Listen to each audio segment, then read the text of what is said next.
ورحمۃ اللہ وبرکاتہ۔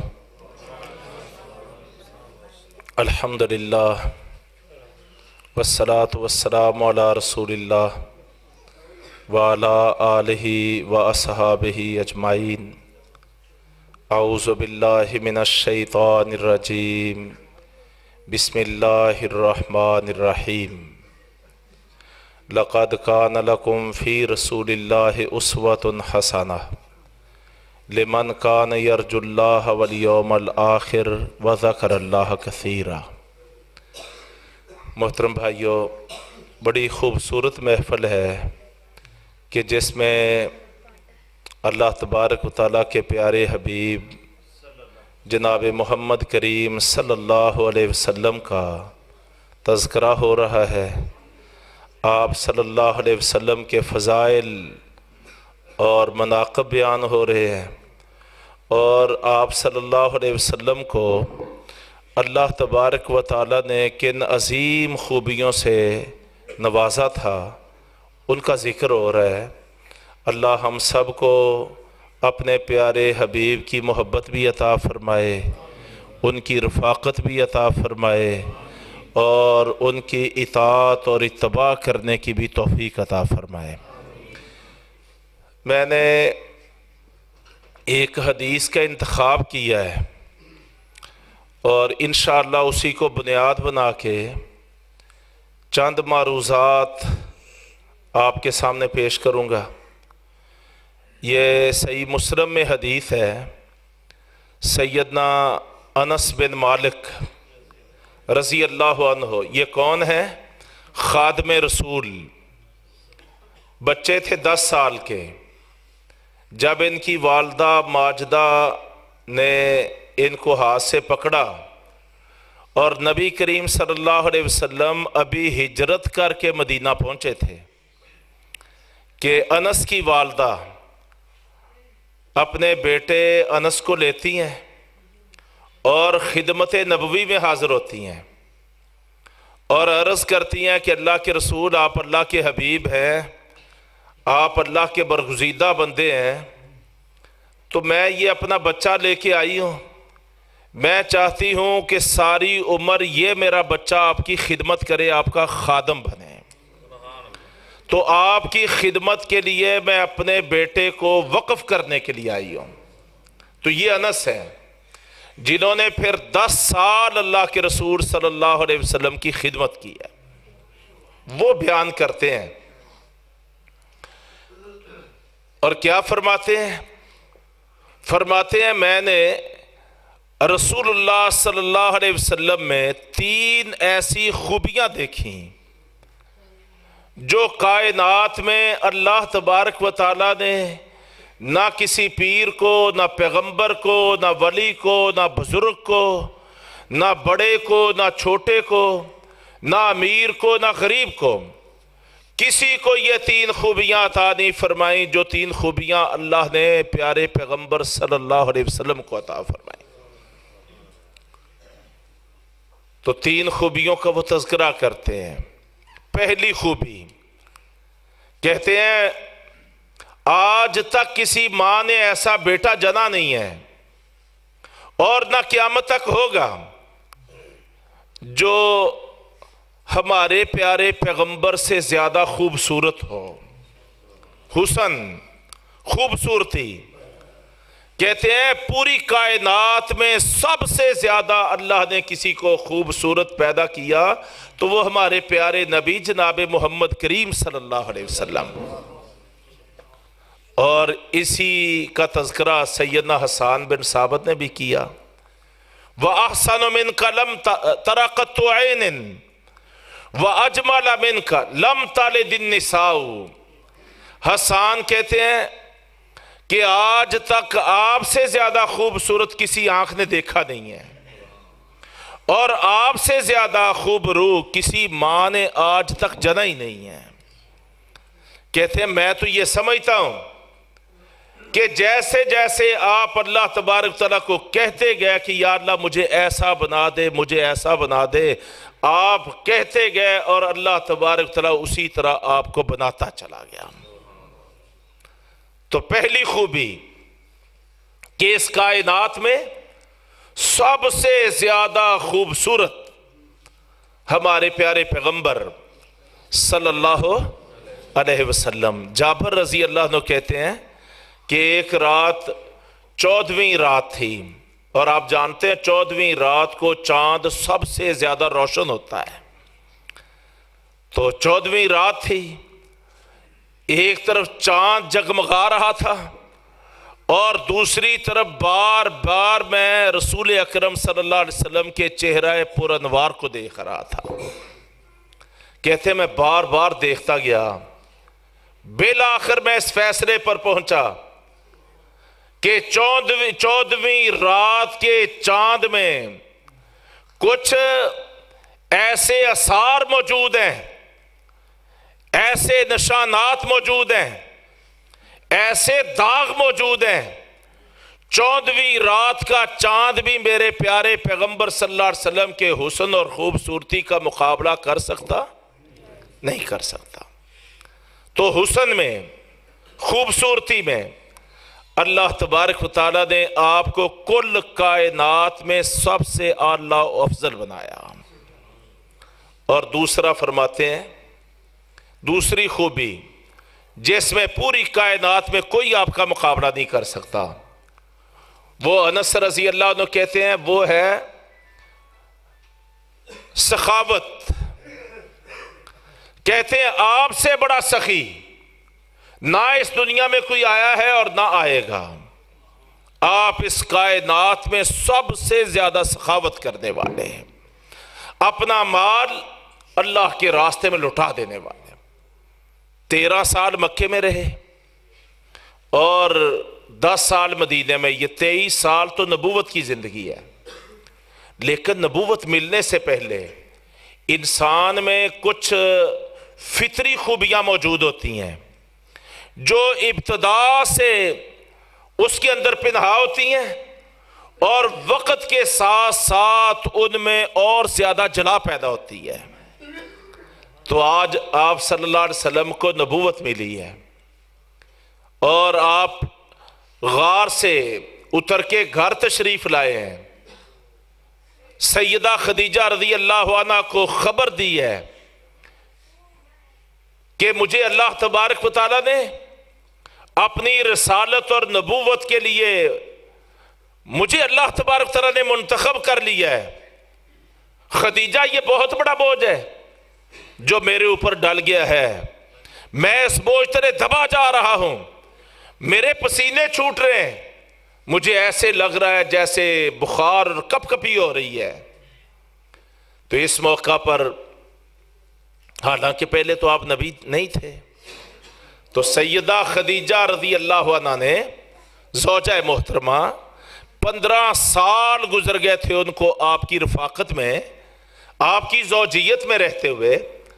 تو وہ 15 سال کا قصہ سناتی ہیں، آپ کی خوبیاں بیان کرتی ہیں، اور اگر وہ ساری خوبیاں آپ جمع کریں تو وہ اس چیز پر دلالت کرتی ہیں کہ نبوت سے پہلے بھی آپ صلی اللہ علیہ وسلم غریب پرور تھے، تنگ دستوں کی مدد کرنے والے، بھوکوں کو کھانا کھلانے والے، مشکل میں لوگوں کے کام آنے والے. مکہ کے جناب صحراؤں اور پہاڑوں پہ لوگوں کی بھیڑ بکریاں چرا کے جو معاوضہ ملتا تھا اپنی جیب یا اپنے گھر نہیں لے جاتے تھے، وہ معاشرے کے غریب غربے پر وہ خرچ کرتے تھے. اور مکہ اور اس کے گرد و نواح میں کسی کو کسی وقت بھی کوئی حاجت، مصیبت، تکلیف، ازمائش یا حادثہ ہو جاتا تو سب سے پہلے مکے کی وادی میں اس کی مدد کے لیے آپ صلی اللہ علیہ وسلم پہنچا کرتے تھے. 6 خوبیاں نبوت سے پہلے، اور نبی بننے کے بعد تو ان میں اضافہ ہی ہوتا چلا گیا ہے. آپ حدیث میں پڑھتے ہیں کہ نبی کریم صلی اللہ علیہ وسلم کے گھروں میں 2 مہینے تک چولہے پر پکا کے کھانے کے لیے کچھ نہیں ہوتا تھا. کیا اس کی وجہ یہ تھی کہ آپ غریب تھے، آپ تنگ دست تھے، آپ فقر و فاقہ سے دوچار تھے؟ ہرگز نہیں، ایسا نہیں ہے. آپ صلی اللہ علیہ وسلم عرب کے سب سے امیر خاندان سے تعلق رکھتے تھے. آپ تجارت کرتے تھے تو اتنا پرافٹ آتا تھا کہ ہر کوئی چاہتا تھا کہ میں اس کا شراکت دار بن جاؤں، شیئر ہولڈر بن جاؤں۔ آپ تو برکتوں والے تھے، آپ تو رحمتوں والے تھے، آپ تو سعادتوں والے تھے، آپ کو اللہ تبارک تعالیٰ نے بڑی نعمتوں سے مالا مال کیا تھا۔ تو آخر وجہ کیا تھی کہ آپ صلی اللہ علیہ وسلم کے گھروں میں 2 مہینے تک چولہے پر پکانے کے لیے کچھ نہیں ہوتا تھا، سوائے پانی کے اور کھجور کے تیسری کوئی چیز ہی نہیں ہوتی تھی۔ تو وجہ کیا تھی بھائیو ساتھیو؟ وجہ یہ تھی کہ جو کچھ آتا تھا نا وہ آپ صلی اللہ علیہ وسلم بے دریغ لوگوں پر خرچ کرتے تھے، بے دریغ۔ ایک بندہ آپ کی خدمت میں آیا ہے اور اس نے کلمہ پڑھا ہے، دیہاتی ہے، پینڈو جس کو ہم بولتے ہیں، بدو جانگلی آیا ہے، کلمہ پڑھا ہے، اور کلمہ پڑھنے کے بعد آپ صلی اللہ علیہ وسلم نے صحابہ کو فرمایا یار نیا بندہ ہے، ہمارا ساتھی، ہم سفر بنا ہے، اس کو فلاں چیز نہ ہماری طرف سے تحفے میں دے دو۔ تالیف قلب اس کو کہتے ہیں، دل کو مو لینا، دل کو جیت لینا۔ اب اس کو وہ دے دیا ہے، اتنا مال دیا، اتنا مال دیا۔ وہ جناب آپ کی خدمت سے نکلا ہے، اپنی بستی میں، اپنی برادری کے علاقے میں پہنچا ہے اور نعرے لگا رہا ہے، آوازیں دے رہا ہے لوگوں کو، اے میری برادری کے لوگوں، اے میرے قبیلے کے لوگوں، میرا اعلان سنو، میں تم سب کو کہتا ہوں کہ تم سب کے سب ادھر ادھر ٹکرے کھانے، خاک چھاننے کی بجائے محمد کریم کا کلمہ پڑھ لو۔ وہ کلمہ پڑھنے والے مسلمان ہونے والوں کو اتنا نوازتا ہے، اتنا نوازتا ہے کہ اس کو اپنے کل کی بھی پرواہ نہیں ہوتی کہ کل کو اس کے پاس کھانے کو کچھ ہوگا یا نہیں ہوگا، سب کچھ دوسروں پہ لٹا دیتا ہے۔ اللہ اکبر! یہ کس کی خوبی اور ادا تھی؟ نبی کریم صلی اللہ علیہ وسلم کی۔ صحیحین میں یہ واقعہ موجود ہے کہ ایک سردار نے کلمہ پڑھا، سردار، علاقے کا سردار ہے، اور آپ صلی اللہ علیہ وسلم نے 2 پہاڑ جو ہوتے ہیں، 2 پہاڑ، ان کے درمیان جتنی وادی ہوتی ہے وہ ساری وادی بھیڑ بکریوں اور جانوروں کی بھری ہوئی، ایک سردار کے کلمہ پڑھنے، اس کی تالیف قلب کے لیے آپ صلی اللہ علیہ وسلم نے وہ ساری کی ساری وادی جو ہے اس کو عطیہ کر دی، سارے جانور اس کو دے دی۔ یہ آپ کا انداز ہے۔ اور یہ روایت آپ نے سنی ہے کہ آپ صلی اللہ علیہ وسلم فرمایا کرتے تھے اگر اللہ تبارک تعالیٰ مجھے احد پہاڑ کے برابر سونا عطا فرما دے، دیکھو نا آج سونے کا وزن کیا ہے، تولا، ماشا، رتی، یہ سونے، اور قدر کیا ہے آج 2.5 لاکھ کا تولا، 3 لاکھ، پونے 3 لاکھ کا تولا۔ آپ تولے کی بات نہیں کر رہے، ماشے کی بات نہیں کر رہے، رتی کی بات نہیں کر رہے، پاؤ یا آدھ کلو یا کلو کی بات نہیں کر رہے، من یا ٹن کی بات نہیں کر رہے۔ فرماتے ہیں اگر اللہ میرا رب مجھے احد پہاڑ کے برابر سونا عطا فرما دے۔ احد پہاڑ کسی نے دیکھا ہے؟ بھی ہاتھ کھڑا کریں جس نے احد پہاڑ، جو حج عمرے کے لیے گئے ہیں نا، انہوں نے تو یقیناً دیکھا ہوگا نا۔ ہاں جی، کس کس نے دیکھا ہے؟ ماشاءاللہ کچھ لوگ ہیں۔ یہ 3.5 کلومیٹر چوڑا ہے اور 7.5 کلومیٹر لمبا ہے ایک پہاڑ۔ تو آپ کیا فرماتے ہیں اگر میرا رب مجھے احد پہاڑ کے برابر سونا عطا فرما دے، 3 راتیں نہ گزرنے دوں کہ وہ سارے کا سارا سونا ہی میں حقداروں میں خرچ کر دوں۔ تو یہ خوبیاں اس پہ جتنا بھی ہم بیان کرتے جائیں وہ کم ہے۔ تو دوسری جو خوبی حاتم طائی کیا ہوتا ہے، یہ بڑے بڑے سخی جن کا دنیا میں بڑا ڈنکا اور شور ہے، یہ کیا ہوتے ہیں؟ سخاوت کا آ کے سخاوت کو عروج مل جاتا ہے، معراج مل جاتی ہے ہمارے پیارے پیغمبر صلی اللہ علیہ وسلم کی اداؤں پر۔ تیسری اور آخری خوبی جس میں کوئی دنیا میں آپ کا ثانی نہیں ہے، وہ کیا ہے؟ وہ انس رضی اللہ عنہ کہتے ہیں کہ وہ ہے آپ کی شجاعت، بہادری کہتے ہیں نبی کریم صلی اللہ علیہ وسلم سے زیادہ بہادر بھی دنیا میں کوئی پیدا، بڑے بڑے بہادروں کے تذکرے موجود ہیں، لیکن آپ جیسا بہادر آج تک اس کائنات میں کوئی آیا ہے نہ قیامت تک آئے گا۔ پھر ایک واقعہ سناتے ہیں سیدنا انس بن مالک بہادری کا حوالہ دیتے ہوئے، کہتے ہیں ایک رات کا وقت تھا، اور یہ راتیں وہ تھیں جب مدینہ کے گرد و نواح میں صحابہ خندقیں کھود رہے تھے، اور یہ اطلاعات تھیں کہ سارا عالم عرب جو ہے اکٹھا ہو کے مدینہ کی بستی پر حملہ کرنے والا ہے۔ تو جب کسی کے حملہ کرنے کی اطلاع ہوتی ہے تو اس معاشرے پر کتنا خوف ہوتا ہے، کتنی دہشت ہوتی ہے، کتنا دبدبہ ہوتا ہے، راتوں کو نیند ہی نہیں آتی، ساری رات لوگ جاگ کے گزارتے ہیں کہ یار چوروں کے حملے کا خطرہ ہے، ڈکیتوں کے حملے کا خطرہ ہے، اور فلاں معاملہ فلاں، ایک دہشت اور وحشت ہوتی ہے۔ تو مدینہ منورہ پر ایسے ہی حالات تھے۔ ایک رات ایسا ہوا کہ ایک کھٹکا، ایک آواز ایسی آئی جس سے سب نے یہ سمجھا کہ مدینہ پر حملہ ہو گیا ہے، مدینہ منورہ پر حملہ ہو گیا ہے۔ آدھی رات کا وقت تھا، اس وقت یہ لائٹیں، یہ بجلی، یہ انرجی کے نظام تو نہیں تھے، گپ اندھیرے ہوتے تھے، رات کو کچھ نہ دکھائی دیتا اور نہ سجائی دیتا تھا۔ تو آدھی رات کے وقت مدینہ منورہ پر حملے کا کھٹکا محسوس ہوا۔ تو سب سے پہلے بیدار ہونے والے وہ ہمارے پیارے پیغمبر جناب محمد رسول اللہ صلی اللہ علیہ وسلم تھے۔ آپ سب سے پہلے بیدار ہوئے۔ جب بیدار ہوئے تو قریبی جہاں بستر پر لیٹے ہوئے تھے، آپ کی عادت مبارکہ تھی کہ آپ کبھی نہ عصرے سے غافل نہیں ہوا کرتے تھے، عصرے سے غافل نہیں ہوتے تھے۔ اب رات کو سوئے ہوئے ہیں تو صحیح مسلم کے الفاظ ہیں کہ آپ نے اپنی تلوار جو ہے اپنے بستر کے ساتھ رکھی ہوئی ہے، اور اٹھے ہیں، تلوار کو پکڑا ہے، تلوار کو پکڑ کے ایسے جیسے ہم گلے میں حمائل کرتے ہیں، ٹھیک ہے، تلوار کو گلے میں لٹکا لیا ہے۔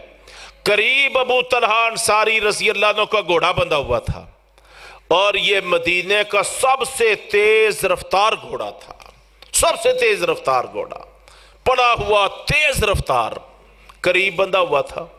آپ بیدار ہوئے ہیں، تلوار کو سینے سے حمائل کیا ہے، جلدی میں ابو طلحہ انصاری کا گھوڑا کھولا ہے، اور کھول کے انس کہتے ہیں بغیر کاٹھی کے اور بغیر پیڈل کے، نہ اس پہ کوئی کاٹھی رکھی، نہ پیڈل جس کے سہارے گھوڑے پر بیٹھا جاتا ہے، نہ کاٹھی تھی نہ پیڈل تھا، اس کے بغیر جمپ لگا کے نبی کریم صلی اللہ علیہ وسلم ابو طلحہ انصاری کے گھوڑے پہ سوار ہوئے ہیں۔ اللہ اکبر۔ عمر کتنی تھی اس وقت؟ 2 کم 60 سال، 58 سال عمر ہے رسول اللہ صلی اللہ علیہ وسلم کی، اور جمپ لگا کے ابو طلحہ انصاری کے گھوڑے پہ سوار ہو رہے ہیں، اور گھوڑے کو اس طرف ایڑ لگا دی جس طرف آپ کو دشمن کے حملے کا کھٹکا محسوس ہوا تھا۔ اب آپ اندازہ کریں، مدینہ شہر ہے، یہاں پر ہزاروں صحابہ ہیں، اور جناب جنگ کا خطرہ ہے، ہر وقت جنگ کے بادل منڈلائے رہتے ہیں، دشمن مسلح ہے، اور ہر وقت یہ خطرہ ہے کہ ابھی حملہ ہوا، کہ ابھی حملہ ہوا، اور دشمن کا سب سے نمبر 1 جو نشانہ اور ٹارگٹ ہے وہ نبی کریم صلی اللہ علیہ وسلم کی ذات گرامی ہے۔ ہر اعتبار سے خطرات ہی خطرات، لیکن بہادری، جرت، بے باکی، نڈارپن، اور جناب دشمن کے اعصاب پہ سوار ہو جانا، اقدام کرنا، اور دشمن کو ایسا جواب دینا کہ اس کے آسان خطا ہو جائے، یہ ہے ہمارے پیارے پیغمبر صلی اللہ علیہ وسلم کی شان۔ اکیلے سوار ہوئے، گھوڑے کو ایڑ لگائی ہے، اس سمت میں نکلے ہیں جس طرف سے یعنی حملے کا کھٹکا محسوس ہوا تھا، اور رات کے وقت سارے علاقے کا جائزہ لیتے ہیں۔ اس کو جنگ اور جہاد کی زبان میں ریکی کہا جاتا ہے۔ علاقے کی ریکی کرتے ہیں، مطالعہ کرتے ہیں، دشمن کی نقل و حرکت کا جائزہ لیتے ہیں، اور اطمینان کے بعد جب آپ صلی اللہ علیہ وسلم واپس پلٹ رہے ہیں، اب کے دیکھا کہ آگے سے صحابہ بھی سواریاں لے کے، سوار ہو کے، اسرا لے کے وہ بھی اسی سمت میں بڑھ رہے ہیں۔ آپ صلی اللہ علیہ وسلم ان کے قریب گئے اور فرمایا میرے ساتھیو، جو کھٹکا تمہیں محسوس ہوا وہی کھٹکا مجھے محسوس ہوا تھا۔ میں نے کہا کہ اگر آج رات کے اندھیرے میں مدینے کے دشمن نے، اسلام کے دشمن نے ہمارے اوپر حملہ کرنے، جارحیت کرنے کی یہ جرأت کی ہے، تو آج کی رات اکیلا محمد ہی سارے دشمن کا مقابلہ کرے گا۔ مجھے جاؤ قوموں کی تاریخ، انسانی تاریخ، میں اسلامی تاریخ کا حوالہ نہیں دیتا، میں انسانی تاریخ کا، جب سے یہ بنی نوع انسان وجود میں آئے ہیں اور وجود میں آنے کے بعد جنگوں کا آغاز ہوا ہے، ساری جنگوں کی تاریخ پڑھ جاؤ۔ یہ مارکا، یہ انداز، یہ جرأت اور یہ نڈرپن اور یہ بے خوفی، یہ آپ ساری جنگوں کی تاریخ پڑھ جائیں، اتنا بہادر، اتنا دلیر، اتنا نڈر، ایسے دشمن پہ تنہا جھپٹ پڑنے والا اور اپنی جان اور اپنے وجود کو جناب خطرات میں ڈال دینے والا، ایسا بہادر آپ کو انسانی تاریخ میں اور کوئی نہیں ملے گا۔ جو بہادر، شجاعت اور نڈر ہمارے پیارے پیغمبر صلی اللہ علیہ وسلم کی ذات گرامی تھی۔ تو یہ تین خوبیاں بھائیوں میں دوبارہ دہراتا ہوں۔ اللہ تبارک تعالیٰ سے ہم دعا کرتے ہیں، آپ ہمارے لیے بہترین نمونہ ہے، بہترین نمونہ ہے۔ اللہ تبارک تعالیٰ ان خوبیوں سے ہمیں بھی آراستہ ہونے کی توفیق عطا فرمائے۔ دیکھو حسن جو ہوتا ہے نا، حسن یہ صرف چمڑے کے گورے ہونے کا نام نہیں ہے، کالے لوگ بھی ہیں۔ آپ حج عمرے پر چلے جائیں، وہاں آپ کو ہزاروں لاکھوں کی تعداد میں کالے ملیں گے، وہ بھی حسین ہوتے ہیں۔ ہر رنگ میں اللہ نے حسن رکھا ہے۔ وَلَقَدْ كَرَّمْنَا بَنِي آدم، اللہ فرماتے ہیں کل کائنات میں ہم نے سب سے عزت والا، عظمت والا اگر کسی کو بنایا تو آدم کی اولاد کو بنایا ہے۔ سارے ہی اپنی پیدائش کے اعتبار سے خوبصورت ہوتے ہیں، لیکن اصل خوبصورتی وہ کردار کی خوبصورتی ہوتی ہے، وہ اخلاق کی خوبصورتی ہوتی ہے، وہ باہر سے زیادہ اندرون کی خوبصورتی ہوتی ہے۔ اللہ تبارک تعالیٰ یہ حسن ہمیں بھی عطا فرمائے۔ اور سخاوت جب انسان سمجھ لیتا ہے نا، یہ مال نہیں ہے، میرے اللہ کا عطا کردہ ہے، میرے پاس اس کی امانت ہے، تو پھر انسان میں یہ خوبی پیدا ہو جاتی ہے کہ وہ اپنے مال پہ سانپ بن کے نہیں بیٹھتا۔ آج جو حالات ہمارے ہیں آپ اپنے گرد و پیش میں دیکھ لیں، نبی کریم صلی اللہ علیہ وسلم نے فرمایا جب لوگ اللہ کا حق زکوٰۃ دینا چھوڑ دیتے ہیں، اللہ کا حق زکوٰۃ دینا چھوڑ دیتے ہیں، اللہ نے 100 من جناب گندم عطا فرمائی، اس میں سے 5 من 20واں حصہ عشر یہ دینا تھا، لو جی 95 من آپ کا اور 5 من اللہ کا۔ تو جب آپ 5 من پر بھی قبضہ کریں گے تو اللہ کی ذات غیرت میں آئے گی۔ فرمایا جب لوگ اللہ کا حق دینا چھوڑ دیتے ہیں، اللہ تبارک و تعالیٰ ان پر رنگا رنگ عذاب بھیج دیتے ہیں، اور ان عذابوں میں ایک عذاب کیا ہوتا ہے کہ اللہ تبارک و تعالیٰ ان پر ظالم قسم کے، بے رحم قسم کے حکمران مسلط کر دیتے ہیں۔ یہ حدیث کے الفاظ ابن ماجہ میں پڑھ لو، ظالم حکمران جو ظلم کرنے سے باز ہی نہیں آتے۔ ہم کوئی کسی پہ الزام لگاتا ہے، کوئی کسی پہ الزام لگاتا ہے۔ بھائیو کبھی یہ بھی سمجھو کہ یہ جو کچھ ہم اپنے گرد و پیش میں عذاب کی، ازمائش کی، مصیبت کی شکلیں دیکھ رہے ہیں، کہیں ہمارے اعمال کی کمزوریاں تو نہیں ہیں، کہیں ہمارے کرتوت تو نہیں ہیں، کہیں زمین کی بجائے کسی مخالف کی بجائے یہ سب کچھ ہمارے اوپر آسمانوں سے تو نہیں مسلط ہو گیا؟ اللہ فرماتے ہیں ظہر الفساد فی البر والبحر، یہ جو سمندروں اور خشکیوں میں فساد کی، دہشت گردی کی، مار دھاڑ کی جو شکلیں بنی ہوئی ہیں، یہ نہ سمجھو کہ یہ ہم لوگوں پر تم پر ظلم کر رہے ہیں، بما کسبت ایدی الناس، یہ تمہارے ہاتھوں کی کمائیاں ہیں، تمہارے کرتوت ہیں، ان کی وجہ سے یہ خشکیوں اور سمندروں میں یہ ہر طرف فساد اور مصیبت اور دہشت گردی اور عذاب کی شکلیں بنی ہیں۔ یہ اللہ قرآن میں فرما رہا ہے۔ تو نبی کریم صلی اللہ علیہ وسلم کا اسوہ کیا ہے؟ ہمیں بھی یہ اپنانا چاہیے، اور میں آپ کو چیلنج سے یہ بات کہتا ہوں، قسم دے کے یہ بات کہتا ہوں، آپ اس چیز کا کبھی تجربہ کریں، آپ نہ خرچ کرنا شروع کر دیں اللہ کے راستے میں، آپ جو کچھ آپ کے پاس ہے اس کو خرچ کرنا شروع کر دیں، انشاءاللہ میں اللہ کے گھر میں قسم کھا کے کہتا ہوں کہ آپ کے دن بدلنا شروع ہو جائیں گے۔ جتنے بھی آپ مشکل حالات میں ہوں گے نا، مہنگائی ہے، گرانی ہے، جناب آلو کا ریٹ نہیں ہے، گندم بک نہیں رہی ہے، مکئی کی کوئی قیمت نہیں ہے، فلاں ہے، حکمرانوں کا جبر ہے، اور فلاں معاملہ، آپ اللہ کے راستے میں سب سے پہلے اللہ کا حق زکوٰۃ اور عشر دینا شروع کر دیں، اور اس کے بعد اپنے اصل مال سے بھی حقداروں پہ اپنی طاقت کے مطابق خرچ کرنا شروع کر دیں۔ معاشرے کے، ملک کے حالات بدلیں نہ بدلیں، قسم سے یہ بات کہی جا سکتی ہے، آپ کے دن بدلنا شروع ہو جائیں گے، آپ کے دن ہرے ہونا شروع ہو جائیں گے، آپ کی بہار کا موسم آنا شروع ہو جائے گا۔ کیوں؟ اس لیے کہ یہ ہمارے پیغمبر صلی اللہ علیہ وسلم نے فرمایا ما نقصت صدقۃ من مال، صدقہ کرنے سے، اللہ کے راستے میں خرچ کرنے سے مال کبھی کم ہوگا نہیں، مال میں اضافہ ہوگا۔ اور قرآن میں اللہ فرماتا ہے یمحق اللہ الربا ویربی الصدقات، اللہ تبارک تعالیٰ سود اور سودی کاروبار کو تباہ و برباد کرتا ہے، اور جو اللہ کے راستے میں صدقہ کرتے ہیں اللہ تبارک تعالیٰ اس کو بڑھاتا ہی چلا جاتا ہے۔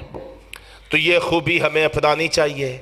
اور آخری جو خوبی آپ کی بیان کی وہ بہادری ہے، شجاعت ہے، دلیری ہے، اللہ کے کلمے کے لیے بے باکی ہے، اس کے دین کو قائم کرنے کے لیے جرأت ہے، بہادری ہے، تو یہ بھی ہمیں اپنے اندر پیدا کرنے کی کوشش کرنی چاہیے۔